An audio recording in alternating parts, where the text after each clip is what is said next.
પરીક્ષિત જ્યારે મહેલ ઉપર પાછા આવી ગયા હતા ત્યારે એમને સમાચાર મળી ગયા કે તમને શાપ થયો છે અને 7 દિવસમાં મૃત્યુ થશે.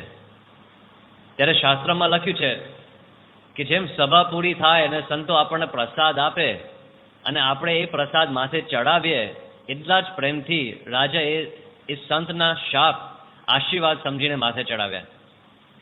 એમને લાગ્યું કે સાધુએ મને આશીર્વાદ દીધા. મંત્રીઓએ પૂછ્યું કે આ તો શાપ દીધો છે. રાજાએ કહ્યું કે ના, આમાં સારું છે. મંત્રીએ પૂછ્યું કે આમાં સારું શું થયું? ત્યારે રાજાએ કહ્યું કે આમાં 2 સાદી વસ્તુ મને જણાય છે. એક તો હવે નક્કી જ છે કે મારે મરવાનું છે. હવે બધાને ખબર છે કે એક દિવસ જવાનું છે, છતાં પણ આપણને ક્યારેય દ્રઢતા થતી નથી. ઘરમાં આવી કોઈક વાત નીકળે તો આપણને લાગે કે કંઈક અમંગળતા છે આ વાતમાં, એટલે ન કરવી જોઈએ. પરીક્ષિત રાજાએ કહ્યું કે હવે તો ચોક્કસ મારે મરવાનું છે, એ દ્રઢતા મને થઈ ગઈ છે. અને બીજું એ પણ સારું છે કે એટલી તો નક્કી વાત છે કે 7 દિવસ પછી હું મરવાનો છું. આપણને આલદી ખબર નથી. 7 દિવસમાં જ મરવાનું છે. સોમ, શુક્ર, બુધ, ગુરુ, શુક્ર, શનિ, રવિ, એ 7માંથી કંઈ 8મો દિવસ તો આવવાનો નથી, પણ ક્યારે જઈશું એ આપણને ખબર નથી. પરીક્ષિત રાજાને એટલી તો ખબર હતી કે 7 દિવસ પછી ધામમાં જવાનું છે.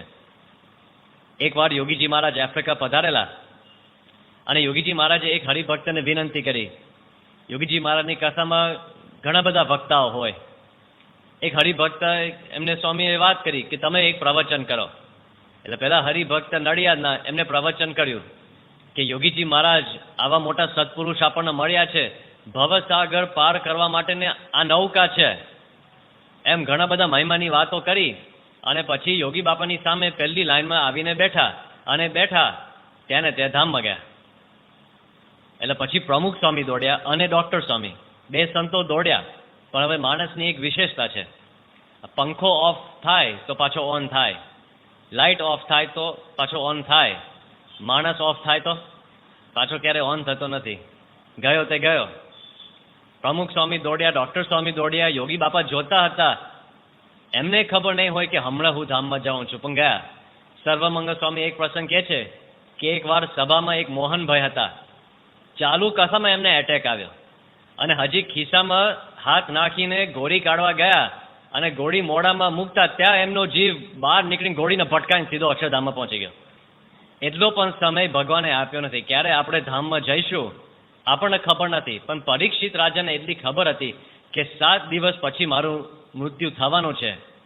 એટલે એમને સંકલ્પ કર્યો કે હવે મારું કલ્યાણ થાય એનો ઉપાય હું કરું.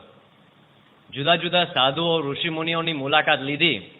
બધાએ પોતપોતાના અંગ પ્રમાણે વાત કરી. કોકે કહ્યું કે તમે હવે તપ કરો. રાજાને થયું કે મને તો શ્રાવણ મહિનામાં માંડ એકટાણા થાય છે અને હવે તમે કહો છો કે અનંત જન્મના બધા પાપ મારા હવે 7 દિવસમાં તપે કરીને કર્મ ખપાવવાના, એ મને અશક્ય લાગે છે.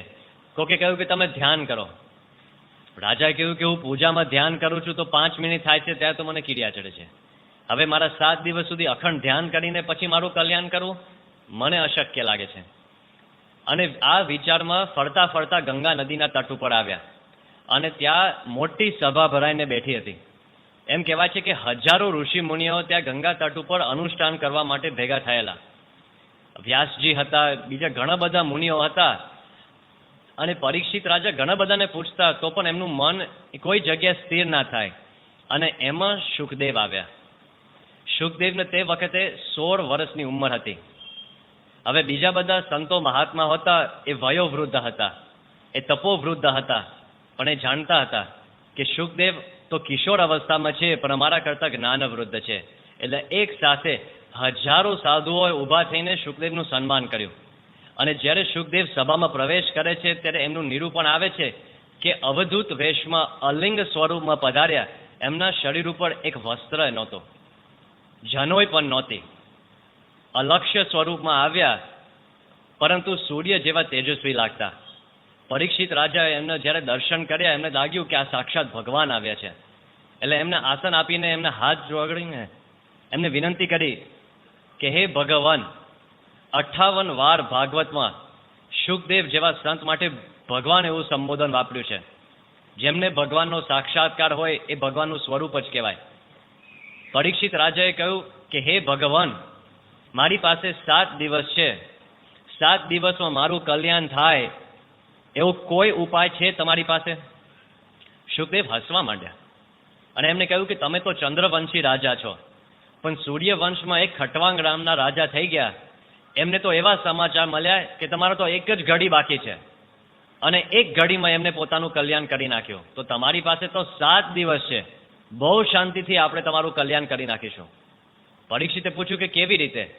શુકદેવે કહ્યું કે હું કથા કરીશ અને તમારે સાંભળવાની, અને 7 દિવસમાં કેવળ કથા શ્રવણથી જ તમારું કલેવર બદલાઈ જશે અને તમારું કલ્યાણ થઈ જશે.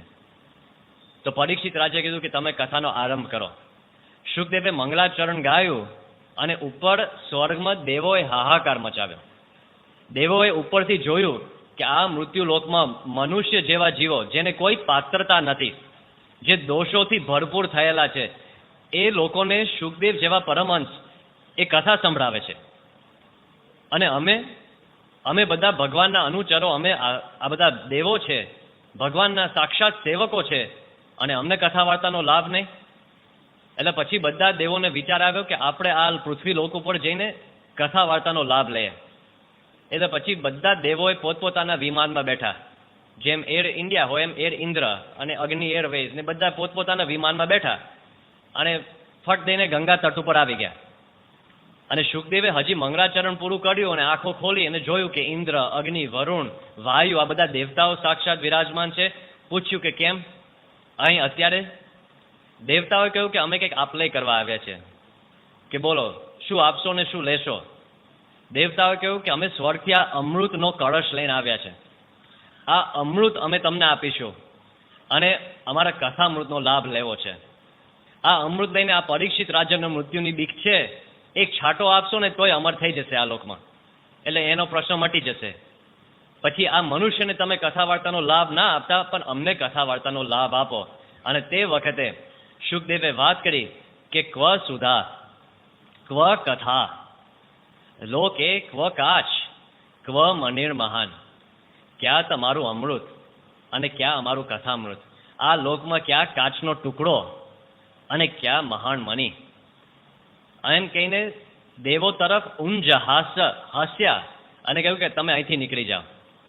શુકદેવજી જાણતા હતા કે કદાચ પરીક્ષિત રાજા આ લોકમાં અમર થાય તો એને લાભ શું થશે? આ લોકમાં આપણે રહીએ છીએ, અમર રહેવા જેવું ખરું? આજે આપણે કામમાં નીકળ્યા અને વરસાદના થોડાક છાંટા પડ્યા, શું વિચાર આવે કે મરી ગયા, જો કપડાં પલળી ગયા, એમાં શું મરી ગયા? થોડોક સમય પસાર થયો, વરસાદ બંધ થયો, તડકો નીકળ્યો, પછી વિચાર આવે કે લે જો કપડાં તો પલળી ગયા, હવે તડકો નીકળ્યો છે એટલે પરસેવો થશે, પરસેવો અને આ પાણી, ભીના કપડાં બધું મિશ્રણ થશે એટલે શરીર ગંધાશે, લે મરી ગયા. શુકદેવજીના મનમાં એ જ વિચાર હતો કે આ લોકમાં જીવવું ને રોજ 25 વાર મરવું, એના કરતાં એક વાર સારી રીતે મરવું, જેથી કરીને ફરી કોઈ દિવસ જીવવું ના પડે, એ વધારે સારું પડશે. શુકદેવજી જાણતા હતા કે હું એને કથા વાર્તાની વાતો કરીશ તો એના અંતઃકરણમાંથી કામ, ક્રોધ, ઈર્ષા, કપટ આ બધા દોષો નીકળી જશે અને આ લોકમાં સુખી થશે અને અખંડ ભગવાનના લોકમાં, ભગવાનના ધામમાં અખંડ સુખી થશે. શુકદેવજીને તો ધન્યવાદ છે, પણ પરીક્ષિત રાજાને પણ એટલા ધન્યવાદ આપવા ઘટે. એ તો આખો સંવાદ જોવે છે, પણ એમનું મન ક્યાં લોભાયું નહીં. આપણે સભામાં આવતા હોય અને કદાચ આ દરવાજા પાસે એક જણો ઊભો હોય અને એ વખતે આપણને કંઈ અમૃતનો કળશ લઈને આવવાના નથી, પણ કદાચ 100 રૂપિયાની નોટ આપે કે તમે આજે કથામાં ન જાઓ તો તમને 100 રૂપિયા આપીશ, તો આપણને શું લાગે કે વાત 3 દિવસ કથા સાંભળી, આ ભગવાને આજે આપનું ફળ આપી દીધું, 100 રૂપિયા તો કમાયો. આપણે કથા વાર્તા સાંભળીને પછી ઘરે જઈએ, કોઈક તમને પૂછે કે કથા વાર્તાનો લાભ શું, કે આ ગુલાબ પાકનું એક ચકતું, આ કથા વાર્તાનો લાભ આપણને દેખાય છે, પણ અંતઃકરણમાં કેટલા બધા રજકણો બદલાઈ જાય છે એ આપણને દેખાતું નથી. આટલો બધો લાભ થાય છે આ લોકમાં અને પરલોકમાં, આપણને સુખ મળે, શાંતિ મળી જાય છે. પ્રગટ ભગવાનના ચરિત્રોમાં વિશેષ શાંતિનો અનુભવ થાય છે. એનું કારણ શું છે? ઘનશ્યામ બાપા આપણને કહે છે કે એનું નામ જ શાંતિ છે. આપણા ગુરુનું નામ શું? શાંતિલાલ. એમની વાતો સાંભળે તો શાંતિ જ થાય ને. મુક્તાનંદ સ્વામીને એકવાર અશાંતિ થઈ. આ પ્રસંગ ઉપર તમે ગમે તેટલો વિચાર કરશો આપણને અશાંતિ થઈ જાય એવો પ્રસંગ છે કે મુક્તાનંદ સ્વામી જેવા સંતને અશાંતિ થાય ખરી? એ તો આપણા જેવા નહોતા કે ગમે ત્યારે કંઈક પ્રશ્ન થઈ જાય, ટ્રાફિકમાં ફસાઈ જાય એટલે અશાંતિ થાય. એમને તો આ લોકના તો કોઈ પ્રશ્ન જ નહીં. ક્ષય રોગ હતો, જીવલેણ રોગ, તોય કોઈ મૂંઝવણ નહીં. મહારાજે 108 પ્રકરણમાંથી ફેરવ્યા અને મહારાજે એટલા બધા કડક વર્તમાન આપ્યા હતા કે લીમડો વાટીને ખાવું પડતું, તોય કોઈ મૂંઝવણ નહીં. હવે આવા પરમહંસને જ્યારે અશાંતિ થાય, કેવી અશાંતિ હશે? મુક્તાનંદ સ્વામીના 4 પ્રસંગો નાના છે, પણ આપણે વિચાર કરીએ એની ઉપર પહેલા કે મુક્તાનંદ સ્વામીનું આખું જીવન કેવું હતું. જ્યારે 69 કાળ આવ્યો ત્યારે અક્ષરાનંદ સ્વામી એમની વાતોમાં લખે છે કે શ્રીજી મહારાજે 2 મોટા સંતોના મંડળ બાંધ્યા, એક સ્વરૂપાનંદ સ્વામીનું મંડળ અને એક મુક્તાનંદ સ્વામીનું મંડળ. અને મહારાજે બંને સંતોને આજ્ઞા કરી, એકને કહ્યું કે તમે નવાનગર રંગાવો, એકને કહ્યું કે તમે સૂર્યપુર જાઓ. નવાનગર એટલે જામનગર અને સૂર્યપુર એટલે સુરત. સ્વરૂપાનંદ સ્વામીનું મંડળ જામનગર મોકલ્યું અને મુક્તાનંદ સ્વામીનું મંડળ સુરત મોકલ્યું. મુક્તાનંદ સ્વામી અને સંત મંડળ સુરતમાં હતા. દુષ્કાળનો સમય, એટલે હવે હરિભક્તના ઘરમાં કંઈક હોય તો સાધુની જોડીમાં કંઈક આવે. ઘણા દિવસ પસાર થયા પણ સાધુઓને કંઈ ખાવા મળ્યું નહીં. એમાં એક નાના સાધુ હતા, એ થોડા મૂંઝાયા, એટલે એમને ચિંતા થવા માંડી. એટલે પછી એમને થોડો વિચાર કર્યો. શ્રીજી મહારાજે ગરડા પ્રસંગના 14મા વચનામૃતમાં સાધુના જીવનમાં શું આપતકાળ છે એનું નિરૂપણ કર્યું છે. એમાં આ એક આપતકાળ છે. એમાં પછી એ સાધુનો વિચાર આવ્યો કે જેમ જેમ દિવસો પસાર થાય છે તેમ તેમ હું વધારે ને વધારે મૂંઝાઉં છું અને તેમ તેમ સંસારની વાસના મારા હૃદયમાં ઉદય થાય છે. એટલે હવે મારા મુક્તાનંદ સ્વામી પાસે જવું અને રજા લઈને પાછો સંસારી થઈ જાઉં. અને ગુણાતીતાનંદ સ્વામીની વાત આવે છે કે એક વાર પહેલાના સમયમાં એક સાધુ મૂંઝાતા હતા અને મુક્તાનંદ સ્વામી પાસે ગયા તો મુક્તાનંદ સ્વામીએ એમના માટે પ્રિય વ્રતનો માર્ગ બતાવ્યો. પ્રિય વ્રત એટલે શું કે ગૃહસ્થમાં રહીને કેવી રીતે નિર્બંધ રહેવું, એ આખો માર્ગ. એટલે આ સાધુને તો ખબર હોય કે મુક્તાનંદ સ્વામી આવા સંત છે, એ આપણને કંઈક યુક્તિ બતાવે તો સંસારમાં રહીશું તો પણ ભગવાનનું ભજન થશે. એમની પાસે ગયા અને મુક્તાનંદ સ્વામીને વાત કરી કે સ્વામી મારે થોડી વાત કરવી છે. મુક્તાનંદ સ્વામી તરત જ એક દ્રષ્ટિથી પારખી ગયા કે આને શું પ્રશ્ન થાય છે. એટલે મુક્તાનંદ સ્વામી કહ્યું કે સાધુરામ, અત્યારે મારું થોડું કામ ચાલે છે, આપણે કાલે મળીએ. એટલે પેલા સાધુને થયું કે લે, હું આટલી મૂંઝવણ લઈને આવ્યો છું સ્વામી પાસે અને સ્વામી કહે છે કે કાલે આવો. પણ હવે કાંઈ વાંધો નહીં, કાલે રજા લઈશું અને કાલ સાંજે સંસારમાં જતો રહીશ. બીજે દિવસે સવારે મુક્તાનંદ સ્વામીએ સુરતના એક હરિભક્તને બોલાવ્યો અને પ્રશ્ન પૂછ્યો કે તમારા ઘરમાં અત્યારે કેવી પરિસ્થિતિ છે? એટલે હરિભક્તે કહ્યું કે સ્વામી માંડ રોટલા નીકળે છે.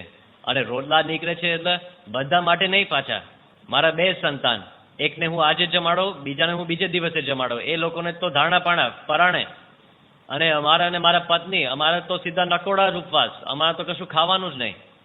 મુક્તાનંદ સ્વામીએ કીધું કે આટલી ખરાબ પરિસ્થિતિ છે કે હા સ્વામી શું કરીએ, દુર્ભિક્ષ કાળ છે. મુક્તાનંદ સ્વામી કે સુખ્યાત થવું છે ને સ્વામી, કોને આવા દુઃખમાં રહેવું છે? મુક્તાનંદ સ્વામી કહ્યું કે જો સુખ્યાત થવું હોય ને તો આજે માલપુઆ અને દૂધપાકની રસોઈ તમારા તરફથી. તો પેલા જોયા કરે કે આ શું બોલે છે. કે મુક્તાનંદ સ્વામી હમણાં મેં વાત કરી કે મારા છોકરાના વારા પરથી હું જમાડું છું અને અમને તો કશું મળતું નથી, માંડ બાજરો મળે છે, તમે કહો છો માલપુઆ અને દૂધપાક એની રસોઈ મારે કેવી રીતે કાઢવી? મુક્તાનંદ સ્વામી સુખ્યા થવું હોય તો રસોઈ આપી દેજો. એટલે ઘરે જઈને વિચાર તો કરે કે મુક્તાનંદ સ્વામી જેવા મહારાજના મળેલા પરમહંસ, મોટા પરમહંસ, તો એ હવે આજ્ઞા કરે ન છૂટકે પેલા હરિભક્તે ગમે તેમ કરીને બપોર સુધીમાં રસોઈ આપી દીધી. અને જ્યારે સંતોની પંગત પડી બપોરે અને બધા ધૂન બોલતા હતા સ્વામી નારાયણ નારાયણ નારાયણ, એમાં મૂંઝાતો સાધુ બેઠો હતો. એમને થયું કે આજે ખર્ચું થૂલું મળે તોય સારું. અને એમાં મુક્તાનંદ સ્વામી આવ્યા, ગાતડિયું કાઢ્યું એક બાજુમાં અને કચોટો વાળ્યો અને કીધું કે સંતો આજે હું પંગતમાં પીરસવા માટે નીકળું છું, જે કંઈ પત્તરમાં મૂકું તમારા બીજું કશું બોલ્યા વગર ખાઈ લેવાનું. એટલે આ સાધુને થયું કે હવે તો કાંઈ નહીં હોય, પરાણે ખવડાવશે, કંઈક સામાન્ય અથાણું જ કંઈક વધ્યું હશે. અને પછી મુક્તાનંદ સ્વામી હાથમાં માલપુઆનો તબાસરો લઈને નીકળ્યા અને એક એક સાધુના પત્રમાં થપ્પી મૂકતા જાય. અને આ સાધુને થયું કે આજે માલપુઆ છે. અને પછી મુક્તાનંદ સ્વામી કે વહેલે તકે જમી લો, કારણ કે હજી હું નીકળું છું. મુક્તાનંદ સ્વામી કમંડલ લઈને નીકળ્યા અને એક એક સાધુને દૂધપાક આપતા જાય. આ સાધુ જમીને તૃપ્ત થઈ ગયા. હવે બપોરે મુક્તાનંદ સ્વામીને મળવાનું, તો એમને થયું કે આટલું સારું જમ્યો છું આટલા દિવસો પછી, એટલે આજે આપણે બપોરે થોડો આરામ કરીએ, મુક્તાનંદ સ્વામીને કાલે મળીશું. હવે ક્યાં ઉતાવળ છે? બીજે દિવસે સવારે મુક્તાનંદ સ્વામીએ બીજા હરિભક્તને બોલાવ્યા કે તમારા ઘરમાં કેવું છે. પેલા હરિભક્તે કહ્યું કે સ્વામી બહુ કપરી પરિસ્થિતિ છે, એવી જ કેટલીક વાતો કરી.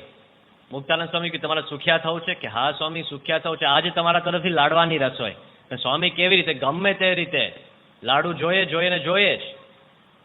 એટલે આવો બીજે દિવસે થયું. મુક્તાનંદ સ્વામી પંગતમાં પીરસવા માટે નીકળ્યા, બધા સંતોને પ્રેમથી લાડવા પીરસ્યા.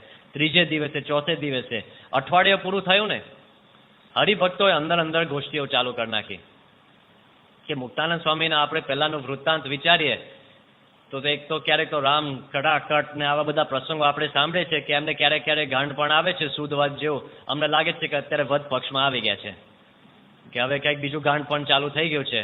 પણ હવે આપણે મહારાજને શું ફરિયાદ કરીએ, કારણ કે મહારાજે આપણને સોંપ્યા છે આ સંતો, એટલે હવે તો સંભાળવા પડશે. અઠવાડિયું પૂરું થયું, 15 દિવસ, મહિનો, બરાબર 2 મહિના સુધી, 60 દિવસ સુધી રોજ એક હરિભક્તને યજમાન બનાવીને પરાણે રસોઈ લીધી. અને રોજ 60 દિવસ સુધી મુક્તાનંદ સ્વામી પંગતમાં પીરસવા માટે નીકળે. અને 60 દિવસ પૂરા થયા અને મુક્તાનંદ સ્વામી પીરસીને પછી હાથ ધોવા માટે બેસીન પાસે ગયા.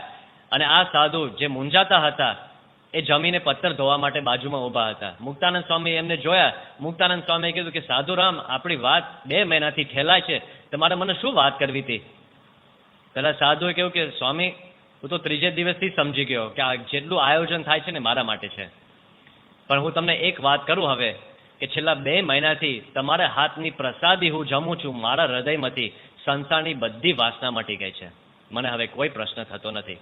મુક્તાનંદ સ્વામી કહે તો ઠીક મારા ભાઈ, એમ કહીને નીકળી ગયા. આવું મુક્તાનંદ સ્વામીની પ્રકૃતિ. મુક્તાનંદ સ્વામીનો બીજો પ્રસંગ છે. મુક્તાનંદ સ્વામી ગેલા નદીમાં સ્નાન કરતા હતા અને પછી કટકો પહેરીને ધોતિયું નીચોવતા હતા. અને એમાંથી એક યુવક પસાર થયા. એમને જોયું કે આટલા મોટા મહારાજના સદગુરુ સંત અને અત્યારે જાતે ધોતિયું નીચોવે છે, તો એમને કહ્યું કે સ્વામી આ સેવા મને આપો. તો મુક્તાનંદ સ્વામી ખાલી રમૂજમાં પ્રશ્ન પૂછ્યો કે તું સાંખ્ય યોગી છે કે કર્મયોગી? સાંખ્ય યોગી એટલે ત્યાગી અને કર્મયોગી એટલે ગૃહસ્થ. મુક્તાનંદ સ્વામી આ શબ્દ વાપરે કે તું સાંખ્ય યોગી છે કે કર્મયોગી? એટલે પેલા યુવકે વાત કરી કે સ્વામી મેં તો કઈ લગ્ન કર્યા નથી, એટલે કર્મયોગી ના કહેવાય, ઓફિશિયલ તો ના કહેવાય, અને સાંખ્ય યોગી એ પણ ના કહેવાય, કારણ કે મેં કઈ દીક્ષા લીધી નહીં. એટલે મુક્તાનંદ સ્વામીએ હસતા વાત કરી કે આ સેવા છે ને સાધુને મળે પણ ગૃહસ્થને ના મળે, માટે તું જતો રહે, ચિંતા ના કરીશ. એટલે પેલા યુવક તો ગયા અને સીધા મહારાજ પાસે, અને મહારાજને પગે લાગે. મહારાજે પૂછ્યું કે કયા ગામથી આવે, શું નામ છે? મહારાજ બીજી બધી વાત મૂકી દો, મારો એક સંકલ્પ છે તમે પૂરો કરો. કે શું? દીક્ષા આપો. કેમ? તું કોણ છે ને ક્યાંથી? કે તમે અત્યારે મને દીક્ષા આપો, મારે મુક્તાનંદ સ્વામીની સેવા જોઈએ છે. અરે મહારાજ તો તૈયાર જ, કાતર બાજુમાં જ હોય 24 કલાક. ત્યાં ને ત્યાં મુંડાવી નાખ્યા અને કોઈકનું ગાતરિયું ઓઢાડી દીધું અને બેસાડી દીધા સંતોની સાથે. મુક્તાનંદ સ્વામી ધોતિયું પહેરીને આવ્યા એટલામાં આને દીક્ષા લઈ લીધી.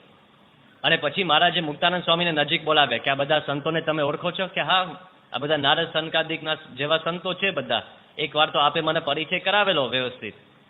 મહારાજ કહ્યું કે આને તમે ઓળખો છો? અને મુક્તાનંદ સ્વામી કહ્યું કે તું 5 મિનિટ પહેલા તો આપણે તો જીન્સ પેન્ટ ને ટી શર્ટ પહેરીને હતા અને અત્યારે તો ભગવા ધોતિયું ગાતરિયું પહેરીને બેઠો છે, શું છે? મહારાજે કીધું કે મુક્તાનંદ સ્વામી, તમારો રમૂજમાં એક ફેંકેલો શબ્દો આ ભાઈએ સાંભળ્યો અને એના અંતરમાંથી આખો સંસાર નીકળી ગયો અને તમારી સેવા માગે છે. આવા તમારા વચન છે. જો મુક્તાનંદ સ્વામી આવા સંત છે. ગમે તેવા મોટા પરમહંસ હોય, બીજા લાખો હજારોને શાંતિ પોતે આપતો હોય, પણ પોતાની શાંતિ માટે એક જ ઉપાય છે, પ્રગટ ભગવાનના ચરિત્ર.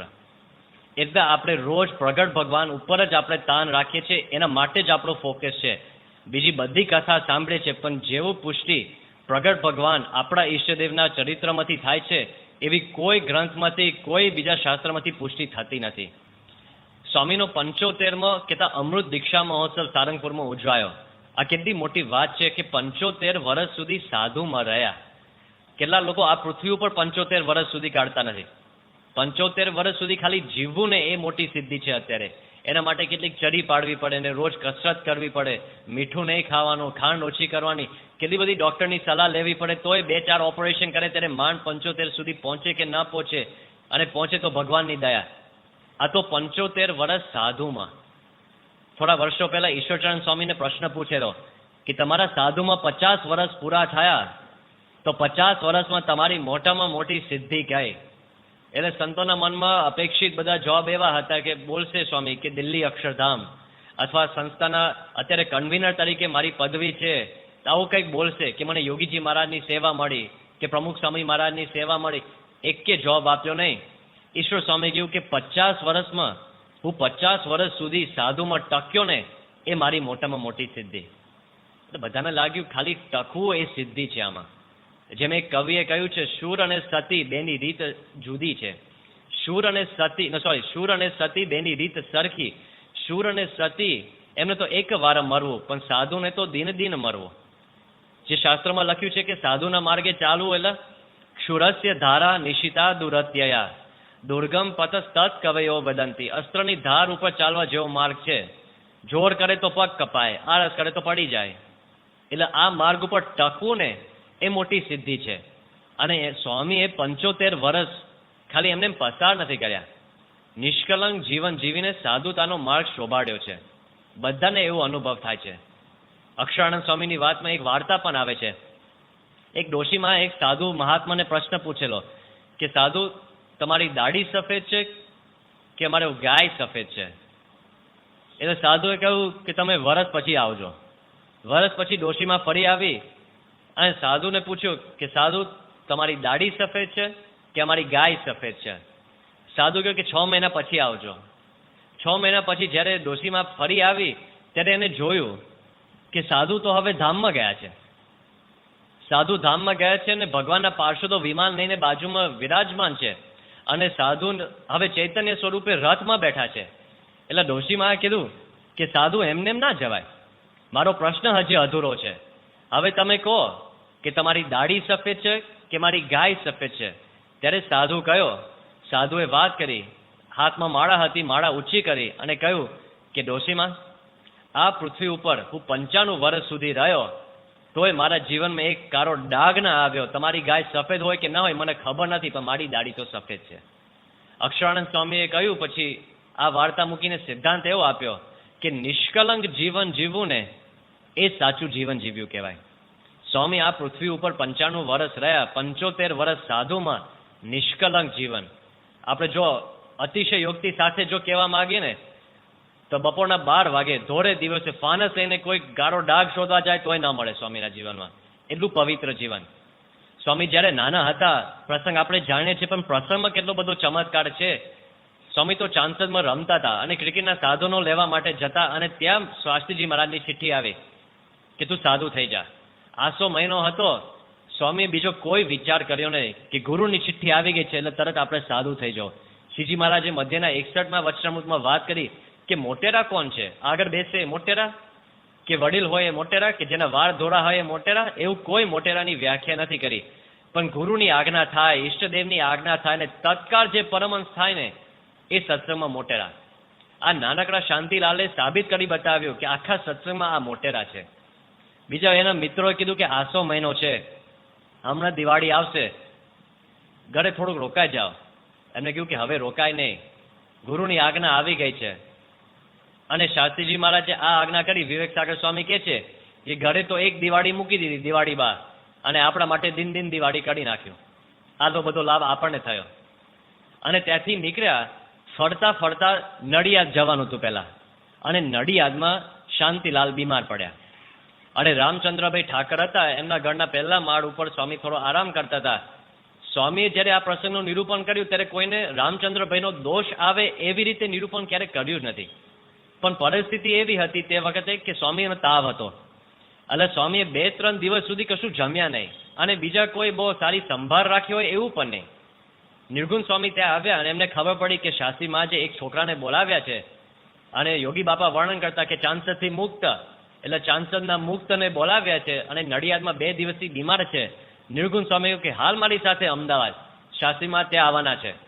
એટલે શાંતિલાલને અમદાવાદ લઈ ગયા. હજી તાવ હતો. શાસ્ત્રીજી મહારાજ પધાર્યા. નિર્ગુણ સ્વામી કહ્યું કે તમે જે છોકરાને બોલાવ્યા છે એ છોકરો અહીં છે. શાંતિલાલને જોવા માટે ગયા અને શાસ્ત્રી મહારાજે આખા શરીર ઉપર હાથ ફેરવ્યો અને શાસ્ત્રીજી મહારાજે કહ્યું કે કાલે તમને દીક્ષા આપવી છે. શાંતિલાલે કહ્યું કે ભલે સ્વામી. બીજે દિવસે દીક્ષા લીધી. 3 દિવસ આગળ ઉપવાસ તો હતા જ, માત્ર ઉકાળો ઉપર રહેતા હતા થોડો. અને ચોથે દિવસે દીક્ષા આવે એટલે દીક્ષાનો નિર્જળા ઉપવાસ, 4 દિવસનો ઉપવાસ થયો કહેવાય. શ્રીજી મહારાજે ગરડા અંત્યના 14મા વચનામૃતમાં વાત કરી. આત્માનંદ સ્વામીએ પ્રશ્ન પૂછ્યો કે ભગવાન અને સંતનો આપણી ઉપર વિશ્વાસ ક્યારે આવે? મહારાજે 3 કારણ બતાવ્યા છે ત્યાં, જેથી કરીને ભગવાન અને સંતનો વિશ્વાસ આપણી ઉપર આવે. એમાં પહેલું કારણ મહારાજે આ વાત કરી કે આપણે બીમાર હોઈએ અને આપણી કોઈ સંભાળ ન લે છતાં પણ કોઈ રીતે મૂંઝાય નહીં અને ફરિયાદ ના કરે ને, ત્યારે ભગવાન અને સંતનો એમની ઉપર વિશ્વાસ આવે. શાસ્ત્રીજી મહારાજે અગર એક ફરિયાદ ના કરી કે તમારા હરિભક્તો મને સાચવતા નથી, હજી હું સાધુ થઉં પછી બીમાર થઉં તો કંઈક વસ્તુ જુદી છે. સાધુ થવા આવ્યો અને તરત બીમાર પડ્યો, 4 દિવસના ઉપવાસ પડ્યા છે, એક ફરિયાદનો શબ્દ મૂક્યો નથી શાસ્ત્રીજી મહારાજ આગળ. હજી સાધુ થતા પહેલો દિવસ છે અને શાસ્ત્રીજી મહારાજનો અપરંપાર વિશ્વાસ લઈ લીધો. અને પછી મોટા થતા થતા થોડાક મહિના પસાર થયા. શાંતિ ભગતને એવું હતું કે મારે અંગ્રેજીનો અભ્યાસ કરવો છે. શાસ્ત્રીજી મહારાજે કહ્યું અમે કરાવીશું, વિનાયક રાવની સ્કૂલ છે એમાં પાર્ષદોને તે વખતે જવાની છૂટ હતી, એટલે પછી એને થોડો અભ્યાસ પણ ચાલુ કરવાનો હતો. અને એમાં શાસ્ત્રીજી મહારાજે કહ્યું કે પોષ મહિનામાં તમને દીક્ષા આપવી છે. હવે આગલે દિવસે વાત કરી, આ શાંતિ ભગતે વાત કરી કે સ્વામી મારે તો અંગ્રેજીનો અભ્યાસ એનું બધું શું છે? શાસ્ત્રીજી મહારાજે કહ્યું કે આપણે પછી વાત કરીએ. પછી શાસ્ત્રીજી મહારાજે હરજીવન સ્વામીને બોલાવ્યા અને હરજીવન સ્વામીને વાત કરી કે તારો આ મિત્ર છે શાંતિ ભગત, તું એને વાત કર. હવે હરજીવન સ્વામી તો ઉંમરમાં ઘણા મોટા, પણ મૂળ બંને કાનમ પ્રદેશના, એટલે મિત્ર એમ. શાસ્ત્રી મહારાજે કહ્યું કે તું તારા મિત્રને વાત કર. એટલે પછી હરજીવન સ્વામીએ શાંતિ ભગતને બેસાડ્યા ગોંડલ મંદિરના, અને મંદિરની પાછળ ચોકમાં બેસાડ્યા અને રાતના 2 વાગ્યા સુધી વાત કરી કે આપણે ક્યાં કઈ ભણવા આવ્યા છે અને આપણા જીવનનો એક જ ધ્યેય છે કે ગુરુને રાજી કરવા. એ જો દીક્ષા આપીને રાજી થતા હોય તો આપણે દીક્ષા લઈ લેવી. બરાબર છે? શાંતિ ભગતે કહ્યું કે મારે તો કાંઈ વાંધો નહીં, બરાબર છે. એમના સંકલ્પથી ભણીશું અને એમના સંકલ્પથી ભણવાનું મૂકી દઈશું. એમના સંકલ્પમાં આપણે ભરી જવું એ આપણું જીવન. રાતના 2:30 વાગે શાસ્ત્રીજી મહારાજને વાત કરી કે આ શાંતિ તૈયાર થઈ ગયા છે. એટલે પછી શાસ્ત્રીજી મહારાજે સંદેશો મોકલ્યા કે યોગીને કહો કે કાલે મહાપૂજા થોડી મોડી કરે, કારણ કે યોગીજી મહારાજ તો સવારના 4:30-5 વાગે મહાપૂજા ધમધમાવે અને શાસ્ત્રી મહારાજ પ્રમુખ સ્વામીને બધા પછી આવવાનું થાય તો મહાપૂજા પૂરી થઈ ગઈ હોય. એટલે શાસ્ત્રીજી મહારાજે કહ્યું કે તમે યોગીજી મહારાજને કહો કે મહાપૂજા થોડી મોડી કરાવે, કાલે આ શાંતિ ભગતને ભાગવતી દીક્ષા આપવાની છે. અને રાતના 3 વાગે નક્કી થયો કે કાલે ભાગવતી દીક્ષા. એ જમાનામાં કોઈ માતા પિતાને સમાચાર મોકલવા કે મહિના રજા માટે મોકલવા અને કંઈ વિદાય સમારોહ કાંઈ નહીં. 3 વાગે નક્કી થયું, 7 વાગે દીક્ષામાં બેઠા અને શાસ્ત્રીજી મહારાજે નામ પાડ્યું નારાયણ સ્વરૂપદાસ. એ દિવસથી 75 વર્ષ સુધી સ્વામીએ ભગવા કપડાને શોભાડ્યા, કોઈ જીવનમાં કલંક નહીં. કેટલો અદ્ભુત ઉત્સવ થયો. એ ઉત્સવમાં ઘણા બધા યુવકોએ દીક્ષા લીધી. ઘણા બધા યુવકો સ્વામીના સ્વરૂપમાં ખેંચાય છે. આ વચનામૃતમાં શું કહે છે કે ઘણા બધા જીવો ભગવાનમાં ખેંચાય, સ્વામીમાં ખેંચાય છે. આ બતાવે છે કે ભગવાનનું સ્વરૂપ છે. સ્વામી આજે કોઈને મળતા નહોતા. સ્વામીએ કોઈને પત્ર મોકલ્યા નથી, કોઈને ફોન ઉપર વાત કરી નથી, જાહેર સભામાં કોઈને પ્રવચને કરીને પ્રેરણા નથી આપી કે તમે સાધુ થાવ. પણ કેવળ સ્વામીનું જીવન જોઈને બધાને આપોઆપ પ્રેરણા થાય છે કે મારા સ્વામીના સંગમાં રંગાઈ જવું છે, અમને સાધુ થવું છે. સ્વામી 1200 દિવસ સારંગપુરમાં રહ્યા, બરાબર 101 સાધુઓને દીક્ષા આપી. આપણે આખી જિંદગી તમે મહેનત કરીએ ને, આખી જિંદગી તમે મહેનત કરો તો મને નથી લાગતું કે તમે આખી દુનિયાના એક માણસને તમે રિક્ષાએ આપી શકો. તો દીક્ષાની વાત ક્યાં છે? સ્વામીએ છેલ્લા 3 વર્ષમાં 101 યુવાનોને દીક્ષા આપી છે, સાધુ બનાવી દીધા. કેવા કેવા સાધુ ઓસ્ટ્રેલિયાના સાધુ બનાવ્યા છે, લંડનના બનાવ્યા છે, અમેરિકાના બનાવ્યા છે, આફ્રિકાના બનાવ્યા છે, ઇન્ડિયાના બનાવ્યા છે. દેશ વિદેશથી 20-20 વર્ષના છોકરાઓ આ 93, 94, 95 વર્ષના વડીલ વૃદ્ધ સાથે લગ્ન કરવા બેઠા છે. વિવેક સાગર સ્વામી દ્રષ્ટાંત આપે છે કે દુનિયામાં આવું કોઈ દિવસ બને? 20 વર્ષની કન્યા હોય ને 95 વર્ષનો ડોહો હોય, લગ્ન કરે કોઈ દિવસ? એવું જ થયું ને. એવા જ પ્રસંગો બને છે. સારંગપુરમાં એક સાધુએ દીક્ષા લીધી આ પ્રસંગમાં, એમનું નામ પરમ શ્લોક સ્વામી, મૂળ નાગપુરના યુવક. હવે નાગપુરમાં સેવા કરતા હતા, કોઈ દિવસ સ્વામીના દર્શને થયા નહોતા. કથા વાર્તા સાંભળીને એમને થયું કે સાધુ થવું છે. પછી સારંગપુર આવ્યા. સાધકમાં સ્વામીના દર્શન થતા, પણ સ્વામીને ક્યારે મુલાકાત થઈ નહીં. પછી તો દીક્ષા નક્કી થઈ અને દીક્ષા લેવા માટે ગયા. પરમ શ્લોક સ્વામી એમના જીવનમાં પહેલી વાર પ્રમુખ સ્વામીનો સ્પર્શ ક્યારે કરતા હતા? પ્રમુખ સ્વામી મહારાજના હાથે દીક્ષા લેવા ગયા ત્યારે. આ ચમત્કાર ના કહેવાય? ગુણાતીતાનંદ સ્વામી એમની વાતોમાં કહે છે કે ઘણા બધા ચમત્કાર આપણે જોયા છે, બાપાના પણ ચમત્કાર આપણે જોયા છે. જેમ કે એકવાર સ્વામી અમદાવાદમાં હતા અને વિચરણ કરતા કરતા ડોક્ટર ત્રિવેદીના ઘરે ગયા અને ડૉક્ટર ત્રિવેદીના ઘરે નવો બાળકનો જન્મ થયેલો. એમને ઈચ્છા હતી કે સ્વામી આ વખતે નવો બાળક ખોળામાં લે, વર્તમાન ધરાવે. અને સ્વામી પધાર્યા અને સોફા ઉપર બેઠા અને ત્રિવેદી સાહેબ થોડીક વાત કરતા, એમાં પાછળ મહિલા મંડળથી કોઈકે ચીસ પાડી. એટલે ત્રિવેદી સાહેબ પાછળ જોવા માટે ગયા કે શું થયું છે. અરે આપણો બાળક મરી ગયો. ત્રિવેદી સાહેબ કે કોઈ દિવસ બને નહીં. બાળક લીધો, પોતાનો હાથમાં લીધો, નાડી તપાસી, પોતે ડૉક્ટર, ખબર પડી કે ખરેખર બાળક ધામમાં ગયો છે. એટલે હવે જે હરખનો પ્રસંગ હતો શોખનો પ્રસંગમાં ફરી ગયો. એટલે પછી બાપા પાસે લઈ ગયા અને બાપાના ખોળામાં મૃત બાળક મૂકી દીધો. અને ત્રિવેદી સાહેબે વાત કરી કે બાપા આજે મારા મનમાં એકદમ મોટા મોટા સંકલ્પો હતા અને શુભ પ્રસંગ છે એમ માનીને આ બાળક હું તમારા ખોળામાં મૂકવાનો હતો, પણ આજે આ મારો બાળક મરી ગયો છે, તો તમે અંતિમ સંસ્કાર કરો. ચલો વર્તમાન નહીં પણ અંતિમ સંસ્કાર, અક્ષરદેરીનું જળ તમે એમના મોઢામાં મૂકો, ચાંદલો કરો. બાપા કીધું કે મરી ગયો? સાહેબે કીધું કે હા બાપા મરી ગયો. હવે તો કેટલા 5-10 મિનિટ થઈ ગયા છે. આ અંદર અંદર ચર્ચા થઈ જાય ને પછી સ્વામી પાસે લાવે એટલેમાં તો કેટલા 10 મિનિટ પસાર થઈ જાય. સાહેબ કીધું કે સ્વામી બાળક મરી ગયો છે. બાપા કે હોય જ નહીં, એમ છાતી ઉપર ટપલી મારી બાળક રડવા માંડ્યો. ધ બોય હુ લિવ્ડ, એમ હેરી પોટરમાં આવે ને, ધ બોય હુ લિવ્ડ. છોકરો બન્યો, મોટો થયો, સારામાં સારો અભ્યાસ કર્યો, સાધુ થયા. એમનું નામ સાધુ પ્રિય સ્વરૂપ દાસ, અમદાવાદમાં સેવા કરે છે. હવે આ પ્રસંગમાં ચમત્કાર છે. કયો ચમત્કાર? આ પ્રસંગમાં ચમત્કાર આપણને શું લાગે છે? મરેલો બાળક હતો અને પાછો જીવતો થઈ ગયો. આ ચમત્કાર દેખાય છે. ગુણાતીતાનંદ સ્વામી કહે છે કે આવા ચમત્કાર મુવેકુ જીવ આવે એ તો ગમે તે કરી શકે. સાધુ થયો એ મોટો ચમત્કાર.